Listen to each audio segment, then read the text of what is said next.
Hello students, എല്ലാവർക്കും basic mehndi കോഴ്സിലേക്ക് സ്വാഗതം. നമ്മൾ ഇന്നത്തെ ക്ലാസ്സിൽ പഠിക്കാൻ പോകുന്നത് ഒരു മെഹന്തി ക്ലാസ് അറ്റൻഡ് ചെയ്യുമ്പോൾ ഒരു വിദ്യാർത്ഥി എന്തൊക്കെ കയ്യിൽ കരുതണം, അതുപോലെ എന്തൊക്കെ തയ്യാറെടുപ്പുകൾ വേണം, അതുപോലെ നമ്മുടെ മെഹന്തി കോൺ എങ്ങനെ യൂസ് ചെയ്യണം, എങ്ങനെ ഹാൻഡിൽ ചെയ്യണമെന്നും, മെഹന്തിയുടെ ഫ്ലോ എങ്ങനെ ചെക്ക് ചെയ്യണമെന്നും, അതുപോലെ തന്നെ എങ്ങനെ പ്രഷർ കൊടുക്കണമെന്നൊക്കെ നമുക്ക് ഈ വീഡിയോയിലൂടെ മനസ്സിലാക്കാം. ബേസിക്കായിട്ട് 3 കാര്യങ്ങളാണ് നമ്മുടെ കയ്യിൽ ഉണ്ടായിരിക്കേണ്ടത്. ഒന്ന് A4 പേപ്പർ, അതുപോലെ തന്നെ ഒരു ടിഷ്യൂ പേപ്പർ, പിന്നെ നമ്മുടെ മെയിൻ ടൂളായ ഓർഗാനിക് ഹെന്ന കോൺ. ഈ ഓർഗാനിക് ഹെന്ന കോൺ ഞാൻ പ്രത്യേകം എടുത്തു പറയാൻ കാരണം നമുക്ക് ഷോപ്പിൽ നിന്നും വാങ്ങുന്ന ഹെന്ന കോണും ഇതും തമ്മിൽ എൻറ്റയർലി ഡിഫറെൻ്റ് ഉണ്ട്. ഓർഗാനിക് കോൺ തികച്ചും നാച്ചുറലും അതുപോലെ തന്നെ 100% സ്കിൻ സേഫുമാണ്. അതുകൊണ്ട് തന്നെ ചെറിയ കുട്ടികൾ മുതൽ പ്രായമുള്ളവർ വരെ ഈ ഹെന്ന കോൺ യൂസ് ചെയ്യുന്നത് സേഫാണ്.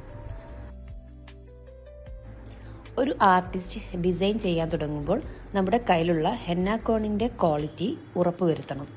അതിനുവേണ്ടി നമുക്ക് ആദ്യം തന്നെ നമ്മളെ ഹെന്ന കോണിൻ്റെ കൺസിസ്റ്റൻസി, ഹെന്ന പേസ്റ്റിൻ്റെ കൺസിസ്റ്റൻസി ചെക്ക് ചെയ്യാം. ഓർഗാനിക് കോണിന് ഓൾറെഡി ടിപ്പിൽ ചെറിയ ഹോൾ ഉണ്ടായിരിക്കും.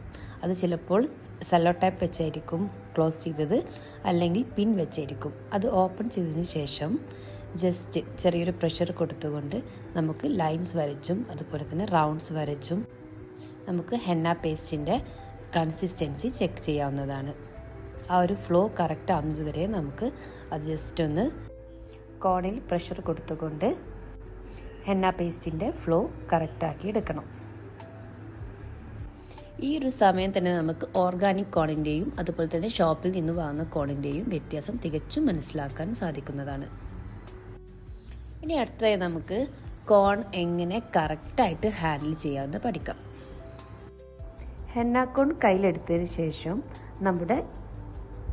നമ്മുടെ തം ഫിംഗറിൻ്റെ സെൻറ്ററിൽ ഒന്ന് ഹോൾഡ് ചെയ്തുകൊണ്ട് നമ്മുടെ തം ഫിംഗർ യൂസ് ചെയ്ത് പ്രഷർ കൊടുത്തുകൊണ്ട് അതുപോലെ തന്നെ ചൂണ്ടുവിരലിൻ്റെ സപ്പോർട്ടോട് കൂടി ജസ്റ്റ് ലൈൻസ് വരച്ച് നോക്കാവുന്നതാണ്.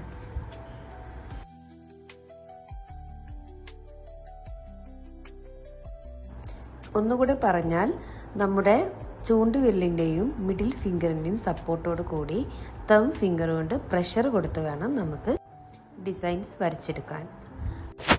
നമ്മൾ നോർമലി പെന്നും പെൻസിലൊക്കെ പിടിക്കും പോലെ ടിപ്പ് സൈഡിലേക്ക് പിടിച്ചു കഴിഞ്ഞാൽ നമുക്ക് മെഹന്തി കോൺ ഹാൻഡിൽ ചെയ്യാൻ ബുദ്ധിമുട്ടാണ്. നമുക്ക് ലൈൻസും ഡിസൈൻസും ഒന്നും കറക്റ്റ് കിട്ടിയെന്ന് വരില്ല. അതുകൊണ്ട് തന്നെ ഈ വീഡിയോയിൽ കാണുന്ന പോലെ കറക്റ്റായിട്ട് നമുക്ക് കോൺ ഹോൾഡ് ചെയ്ത് പ്രാക്ടീസ് ചെയ്തെടുക്കാവുന്നതാണ്.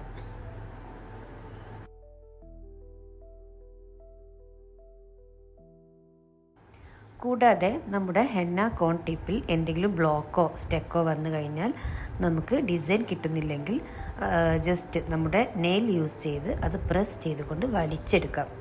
അപ്പോൾ നമുക്ക് അവിടെ ഉള്ള ബ്ലോക്ക് മാറുന്നതാണ്.